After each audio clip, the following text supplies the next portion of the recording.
Hello, good morning. It's coming up to 9 AM on Saturday the 14th of December, and this will be my first outside bike ride for about 2 weeks, and I've got December's 200-kilometre ride coming up, well, before the end of the month, so I need to regain some fitness. I've been riding the turbo trainer on and off, so I haven't completely seized up, but I've been away on a holiday for 10 days, Blackpool, more about that later. Anyway, today I'm heading out of Bath, up onto the Fossway, heading north out of Bath, up to about 750, 800 feet. And then instead of carrying on past Cullen Airfield, as I often do, I'm going to be veering round to the right to the village of Cullen, slightly beyond, to a small hamlet called Thickwood, turning right and plunging steeply down into wooded valley that way. And I'm going to visit a church in a beautiful wooded valley. You actually have to walk across the field to get there. It was a victim of vandalism a few hundred years ago, and I mean severe vandalism. Nowadays, looking at it, it's very difficult to tell. I only came across this story by accident because I was mooching around. So that's what's happening. I'll talk to you more once we get up on the summit of the Fossway.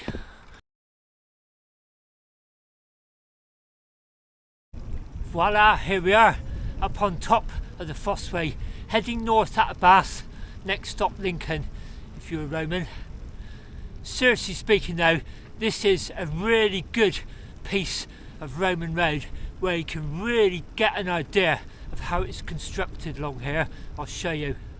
The reason Roman roads, I've found, are so hard to ride is because they go in straight lines. Like, your brain naturally thinks, oh, straight line, that must be flat. Far from it. If you think a straight line is not going to go around the valleys, it's going to go up and down over them. So the Romans built on high ground for a few reasons as well. They were much easier to defend. You try storming a hill, ask any soldier. And also because the water drained off it, not onto it, and they built them up on what were called aggers. That's like a semicircular cross section or embankment, and you can see it very clearly here. You can see we're about 10-15 feet above the road. The same over there. This is one of the best aggers around here. You will spot them in dense overgrown woodlands, but they're not as obvious. You can see this is popular with cyclists. So the Roman road carries straight on up here once we pass that green boundary sign into Wiltshire, and I would normally go that way, but this time I'm going to head over that way to that big grain silo over there, and there's the village of Cullen over there. So we're going to sweep round to the right, which is what most of the traffic does. I became fascinated about Roman technology when I first started trying to ride remnants of old Roman roads. Blown away really, 2,000 years ago, and look here, we're still using it today. When I was in Dorchester once, I saw a bit of the old Roman wall there, and I was looking at it and I just couldn't stop staring at it. I thought, that looks like it was repointed yesterday. It's in such good condition. And then I came across an article.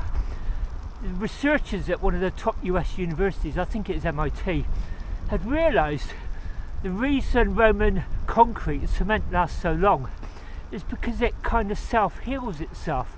It cracks like all cement, but Roman cement self-heals itself, and they put it down to the components that were used for it.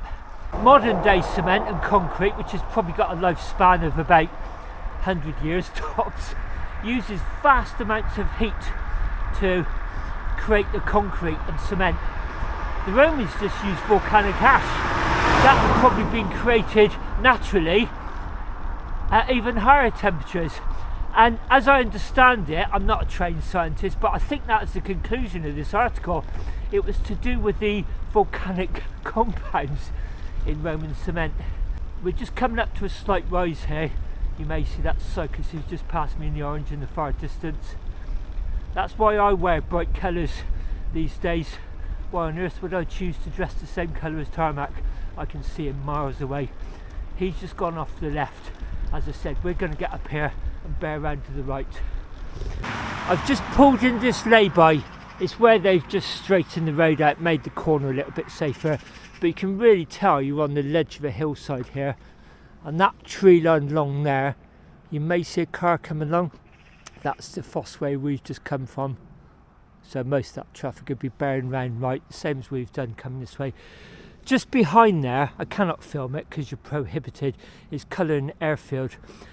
It was an RAF base built in the Second World War.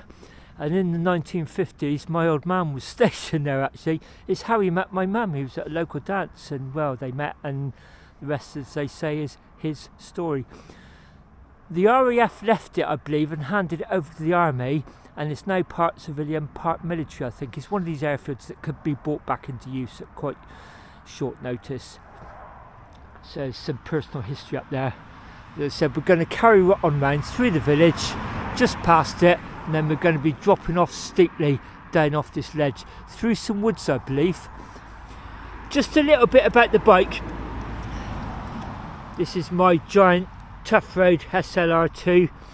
It's got its top bag on for a day ride, full lights on, and it's still got the front racks on for one more hot tent camp probably.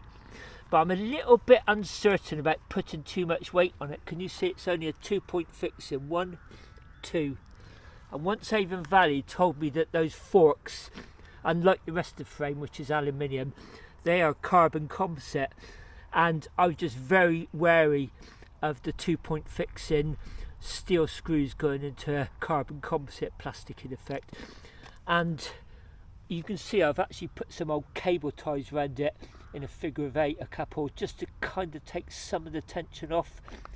And I have been taking wood out in that at the bottom of my front panniers, which makes it very heavy on the way out and then fairly light on the way back, so I'll keep clothes in there otherwise. I've just bought a handlebar mounted like roly-poly bag which just velcros onto the handlebars, and what I plan to do now is keep the weight of those front panniers very, very low and put all the wood I take and probably my saw and my axe in the roly-poly bag, so the heavy stuff is still on the front but it's actually on the handlebars. So that should be arriving today. My wife's going to take it in, so I'll do one more hot tent camp this season in January after Christmas. Then I'll be taking the front racks off for the remainder of the year, well, until next autumn, maybe next winter. Also, I did say I was going to try and fix my sleep pad when I went to Blackpool, because I was hoping there'd be a bath in the Travelodge. Well, there was, but I couldn't find the puncture. It was even worse than doing it at home, because you're trying to manoeuvre a big bulky nylon inflated mat into water, and all the rubbing and the sound of the water, all the rubbing against the nylon and the sound of the water sploshing. I could hear a slight sizz of a puncture. I couldn't find it, that method. And then the next day I thought, why not just pump it out really hard, lay it out flat on the floor, get on top of it, start using that, my body weight, to put pressure in, and then just wipe it down with the flannel. Very little water, and hey ho, I found it straight away. So I've mended the repair, and I left it inflated for the rest of the holiday, and it didn't go down. So touch wood, I think I've mended that sleep mat. Anyway, that's what's been happening recently. I'll tell you a bit more about the holiday in Blackpool actually, because it had a couple of epic moments actually. But I'm actually quite keen to get off this road and then drop down towards Slaughterford is the name of the village. In fact, I think it's much more, in fact, I'm not sure if it's a village, it's probably more like a hamlet. You'll see when we get there. Oops, I said something wrong earlier in the video. I said about the concrete grain silo. It's not, it's a water tower. And here we are, look. Cullen Tower, Chippenham Reservoir. Look at that beast, it's even got a lift going up in the middle of it. And look at all those radio devices, microwave transmitters, I'd imagine, microwave dishes, modern tech, all the way around it, look. That's pretty impressive, isn't it? I always try and put my mistakes right. If I say something, you'll notice I put it on the screen correction if I spot in the edit I've given you wrong information, or I just cut it out completely. We've just passed through Cullen, which actually has a boundary sign, and now we're coming into this small little settlement of Thickwood. I don't even know if that was a boundary sign. There's a few houses coming up, but we're turning off right here. This is my right hand turn. You can see it's signposted RRtY and Thickwood Lane. That's a bit appropriate for my level of IQ, I think. Lots of runners out this morning actually. I think there's still military up here, so obviously lots of recreational and sports facilities. I will have been down here before, but I honestly can't remember the last time. Many years ago. So I'm quite looking forward to this. Will I recognise it?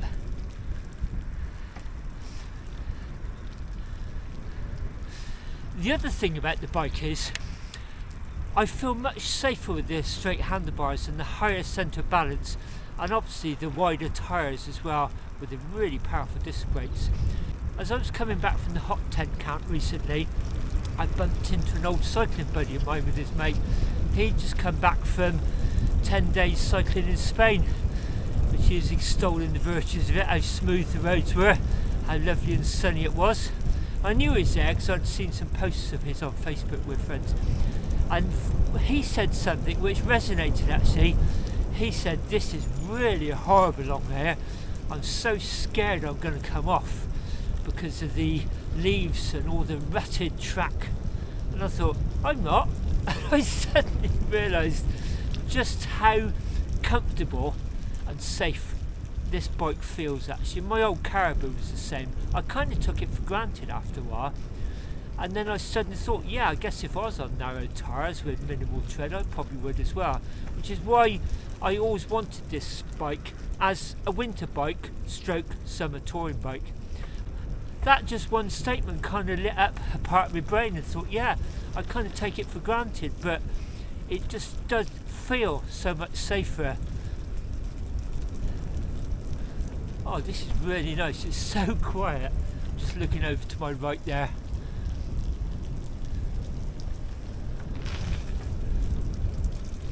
At the moment we're not dropping off steeply yet, but I know we're going to go down into the By Brook Valley. How I discovered this church recently was I actually went out with the intention of making a film in the autumn. I went to the source of the By Brook and followed it to its confluence into the River Avon, and I plotted, I think it was 8 churches along that route, and I filmed it all, and then I just couldn't ever get round to editing the video. It was when my computer was playing up and just everything was hard work and going wrong. So I did film that. I may film it again at some point. The app at the moment is so easy to use, although someone sort of told me that the resolution's quite poor in places. I don't know why that is. I just carry on experimenting until I kind of resolve it. I'm not really going to aim for cinematic excellence, anything like that. I really do want to keep it a vlog type channel, warts and all. As you can see, we've now entered tree canopy, and this is the edge of the hillside where we're going to start dropping down shortly. This is lovely.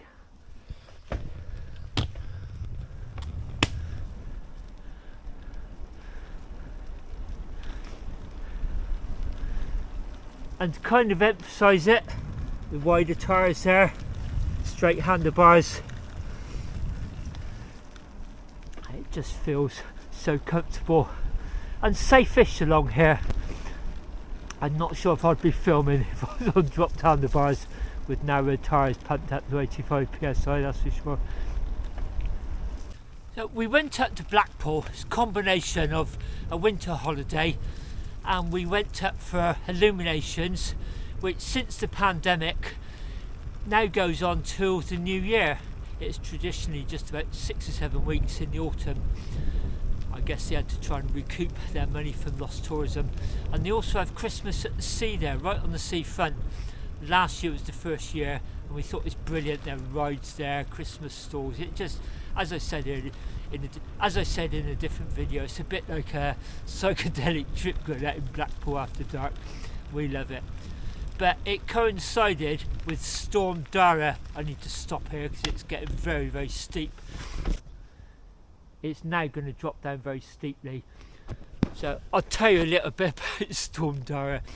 We had tickets for the pantomime on the Saturday, and Thursday and Friday were quite nice, and then wallop, Storm Darragh hit. And I know the whole country had it. According to the BBC weather app, there were winds in excess of 62, 63 miles an hour up at Blackpool, combined with the sea and sand. And one local YouTuber who we follow, Walk on the Wild Side, he was out in it, and he said he recorded wind speeds up to 70 miles an hour. They were obviously warning everybody not to go out unless absolutely necessary. We had these tickets for the pantomime, so we said starts at 7, at 6 p.m. we go down to the seafront, and I expect they've probably cancelled the trams. Well, we walked down there, we dressed up, you know, like for the Eastern Front, and when we got down there, we were approaching the coast, we were approaching the seafront at a right angle, and just as we got onto the seafront, it was biblical, because it was dark. There was a sandstorm coming down there, and as car headlights were going by, it was illuminating it. We deliberately said we're not taking phones to the theatre, we're not getting into that, but I wish I'd filmed it because it was just biblical, it really was. And lo and behold, the trams were offline, so we somehow managed to get across to the tram shelter, and part of that had been blown away. It's rattling in the wind with all these sandstorms, and it was forming little sand dunes in the road, and this taxi got grounded in it. We tried to assist him, but we just couldn't really. He went off to try and find a shovel, I think, to try and dig himself out. And then we said, look, let's just walk a couple of 100 yards up the road to a bus stop, because we saw buses going by, and we literally couldn't walk into it. It was walking into it almost like a shot blast. It was just dangerous. And we said in the end, this is just not going to happen tonight. It's unsafe, and if we do get in town, how on earth are we going to get back? It's getting worse by the look of it. So we decided to walk back to the Travel Lodge, which is right next to Blackpool Town Football Club. It's really nice.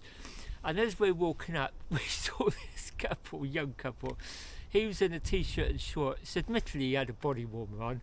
His lady friend was in like a sparkly dress and sort of stilettos, and they were just going in town. You would have thought it was a summer evening, they're going out to a nightclub. It's just hilarious, really. It made us just realise how tough people are up there, and they just take it all in their stride. And even the next morning it's still bad, and we went to our local convenience store to get some supplies, and the guy from the football club came in. You know, he was in shorts and shirt sleeves. He just popped in for a pint of milk, and we were wrapped up like for Operation Uranus. It was just so funny. Anyway, I'm going to probably have to put the camera away going down here. I haven't got my handlebar mount on today, so you'll just have to take my word for what it's like when I get to the bottom. I've actually stopped to film this section. Can you see how the road's sunk? All the tree roots are up there, look, above head level. It's actually not too bad. There's a few branches down, so you've got to be cautious, but once again, this bike just feels so made for this, really. Well, it is marketed as a gravel bike after all. Oh, this is stunning. This is probably a good opportunity to tell you what we're doing near the bottom of the hill. Going to cross the river shortly. So the bold black line is what we've done. The cursor is where we are, and the lighter grey line is the route that's coming up. So we're going to come up that T-junction, turn left, just head up to the church, and then retrace on the way back, but carry on that loop off to the right, and that would take us up to Biddeston. We're heading back into Bath that way. Again, we'll be coming in back via the Bybrook Valley. We'll be crossing the river shortly down here. We can see how beautiful it is around here. It really is stunning. Lovely and quiet as well. That's the hill we've just come down. Left the woods, open up, and here we are, Slaughterford. And this is the bridge over the Bybrook. It's one of my favourite rivers around here to explore, if not the favourite. Running quite high at the moment, as you can see.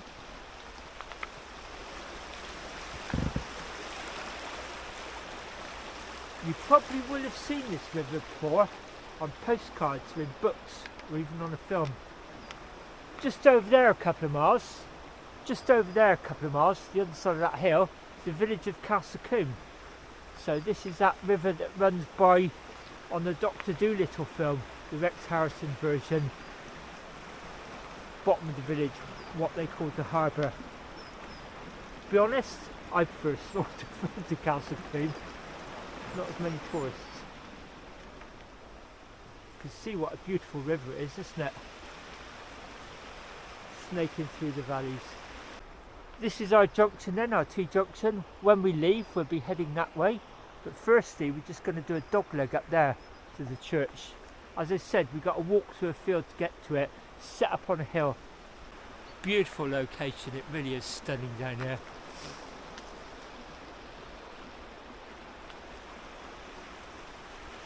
And that, in a few miles' time, we'll be flying into my hometown of Bath, out near Bath Ford. Bird song everywhere. A lovely winter's day. And the church is just up here, I seem to remember. I've only been here the once. As I said, I was doing one of my little projects. I traced every church within about a mile of the Bybrook and then visited them all in one road. There it is there, set up on that hill. And there's the gate up to it. Got a lovely little refuge there. As I said, we're not that far from Castlecombe, which will be heaving with tourists on a day like today. And look, we've got this all to ourselves. Got a lovely little refuge here.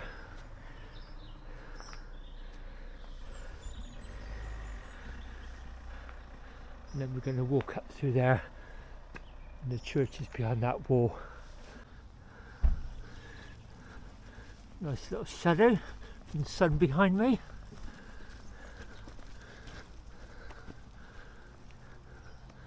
Look at that beaut.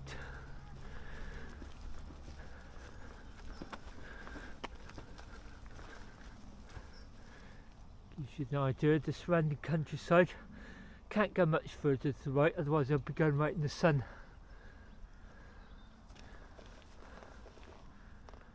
But Castlecombe is over there, other side of those wooded hills. That must look fantastic at dusk, nightfall. That light there illuminating the church. And it was open last time. I just quickly checked last night, it says it's open daily. And there's a seat over there, look, we can leave the bike. In fact, I'll probably leave it in the sun up here. And then I'll tell you the story of why it's a church of two halves. Okay, let's go in, see if we can get inside.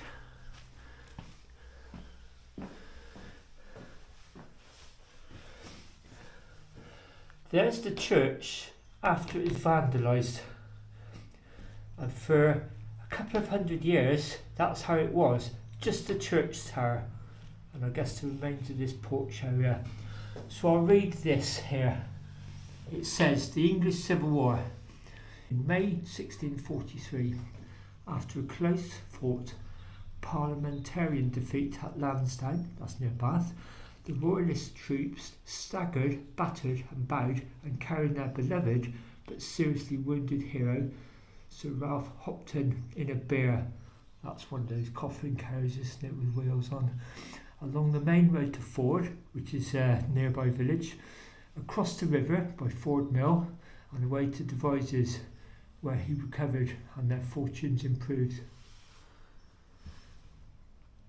Later that year, Waller's troops, a squadron of dragoons en route from Somerset to Bristol in Ireland, spent a night in this village, Slaughterford, and tore down the church roof for firewood. To finish the task, they set up their cannon and shelled the church, leaving only the tower and the porch.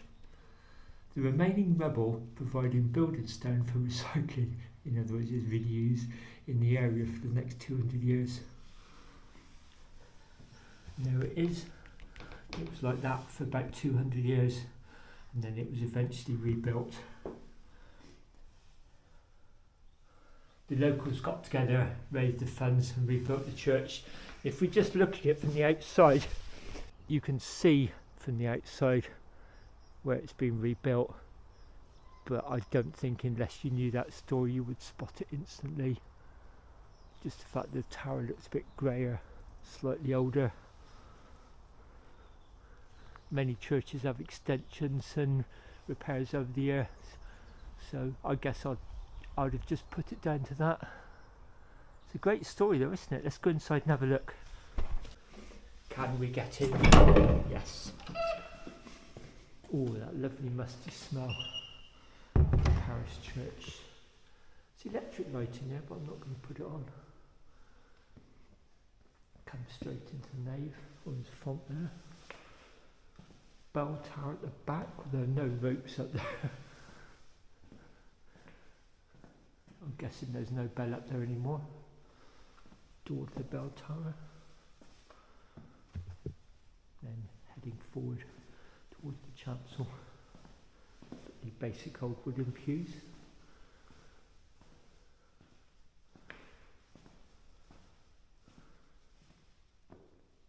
Open pulpit, wooden steps.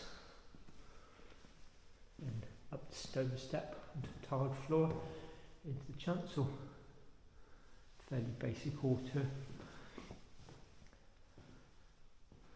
As I said, it was rebuilt with donations from the people of the local villages. It's a big farming community, and I read that they had festivals here in the summer months, so you can see them all here. Look, oh, it's the fair. The fair provides an opportunity for the villagers and our neighbouring communities to come together to celebrate the activities of a rural community.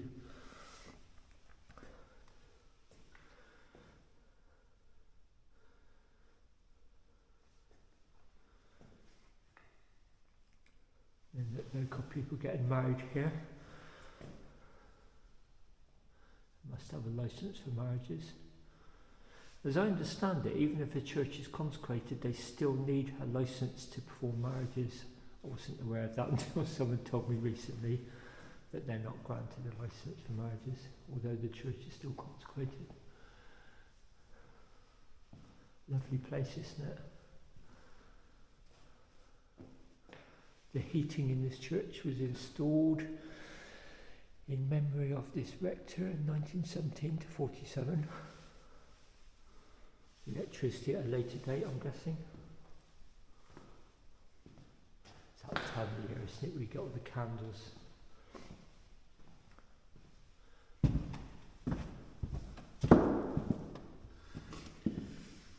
I think that represents the 4 Sundays before Christmas, and the candle in the middle represents Christmas Day itself. I believe that's the case. You'll quite often find 4 candles and a central one in the porches. I read that on the church's conservation trust website recently. Stone font, no lead lining. There's a flower vase in there. Oh, let's go and sign the visitor's book and have a look. Regular viewers will know I always look at the visitor's book and sign it. I think it's important to sign the book as a visitor, because I think the more people that can be seen to visit a church, the more access they have to funds for renovation, as I understand it. So the last visitors were Nigel and Elizabeth from a walk in the local area, came across this beautiful church. So again, just strolled across it, found it by accident. 30th of November. Mine will be at the top of the next page. There's my entry, 14th of the 12th, 24. Andy C. Exploring churches along the course of the Bybrook by bike.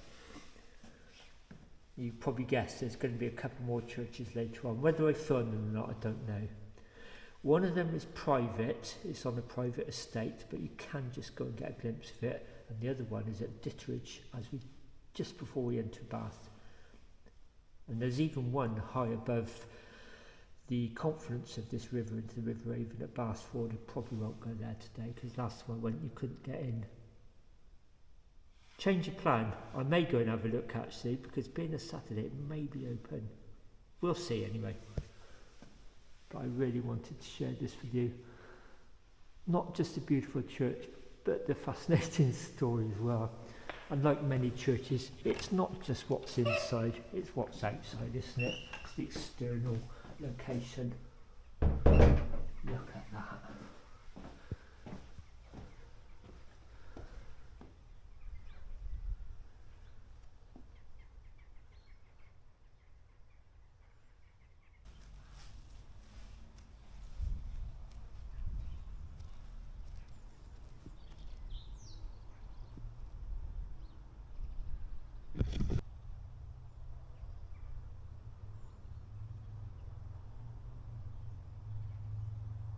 Another entry on the notice board says chapel interaction with St Nicholas. After the destruction of the church, George Fox, founder of the Quakers, visited Slaughterford 1656, 1663 and 1673. The ruins of the meeting house chapel can still be visited in the village, and when the chapel fell into disrepair, St Nicholas applied to purchase the gate from the chapel. The gate is still in use now as the entrance to the church field. That's what we've just come through down there. So much history if you just stop and read some of these. I just find it fascinating.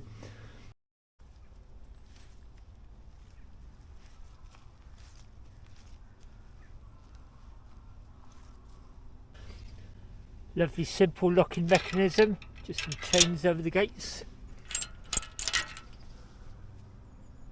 Beautiful. Okay, going to go down and look at that gate in different light now actually. Now I understand that used to be the chapel gate. Beautiful winter's day, isn't it? Lovely coming back here to visit. I'm sure I'll be back again and again. But look, there's that chapel gate and its gate post. Some history there, isn't it? Quaker history. Okay, we're going to head back down to the river, climb out of the wooded valley up towards Biddeston and our next church. We're now following the course of the Bybrook again as it heads into Bath. In fact, the London road, the A4, Bath to Chippenham Road, is just a few hundred yards down there. We're running parallel to it, just cut into the hill slightly, and there's the boundary sign for the small hamlet we're approaching, Ditteridge. So one of the walls at the valley will be the Frostway, Bannerdown. As we go around the corner we start seeing it slopes up there. It looks like you're going to climb up to it, but then it levels out. We'll go and visit the church and then head back down into Bath. That's the way we've just come in. This is the small settlement of Ditteridge. Look at that wonderful cabin there. Reminds me of a cafe that we used to go to up in the Malverns on our honeymoon. And you get the little village triangle there with the preaching cross underneath the tree. Old telephone box, which is now a micro library. And there's what we're heading for, the Church of St Christopher, Ditteridge, early Norman. And it's just up this hill. It looks like you can go up this hill and loop round and rejoin this road along there further, but you cannot. It would mean coming down to that farm. So you literally have to go up the hill, visit the church and then come back. So that's where we're heading.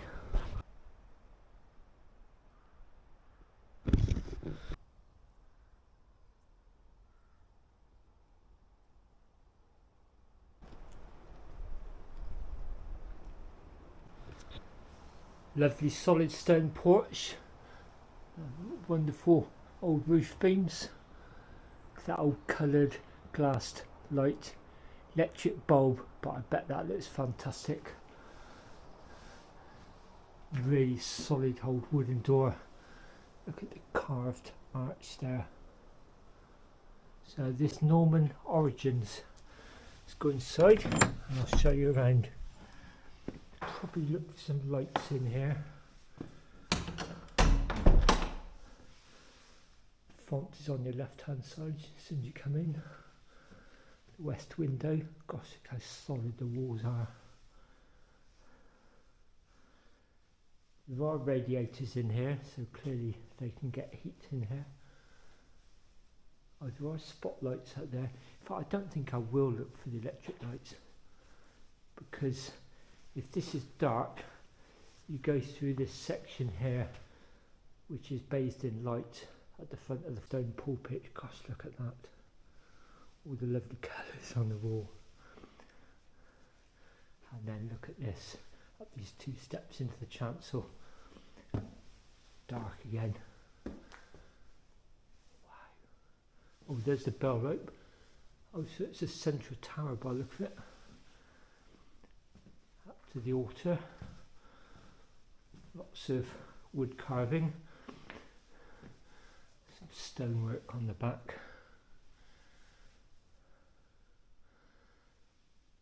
St Christopher's, Ditteridge, 1097 to 1997. 1,000-year-old church.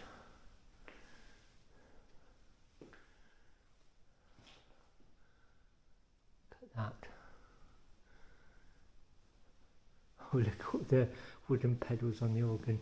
That lady who played the organ for me, who showed me around her CCT property recently, that was just left such an impression. It's going to be one of the highlights of the year. Look at the wooden carving above the arch.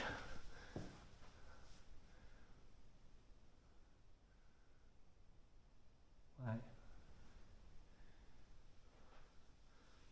Even the pulpit's got his own radiator. Look, it's not much more than a stone wall, is it? Oh gosh, look at those steps up there. And narrow.